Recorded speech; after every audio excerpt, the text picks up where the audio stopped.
같은 집에서 거주해야지만 이혼이 된다 라는 물음에는 정답입니다.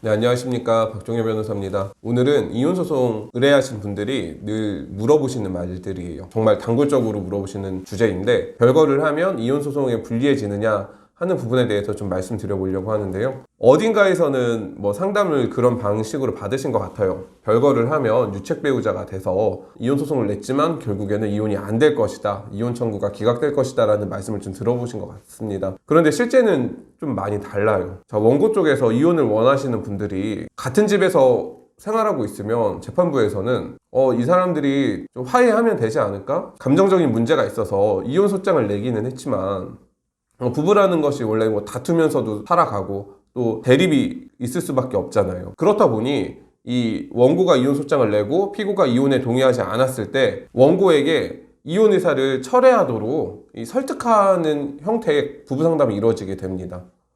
그렇게 되면 원고로서는 당연히 힘들어서 이혼 소송을 시작했는데 이 부부 상담마저도 본인의 얘기보다는 이 남편인 피고 쪽의 얘기를 좀 우선적으로 들어주다 보니까 이혼 소송 과정이 힘들어질 수밖에 없어요. 자, 반대로 원고가 별거를 하면서 내지는 이혼 소장을 낸 이후에 별거를 했든 이 이혼 소장을 접수한 시점과 별거의 시기가 크게 차이가 나지 않는 경우에는 재판부에서는 원고와 피고의 어떤 혼인 관계가 회복될 수가 없다.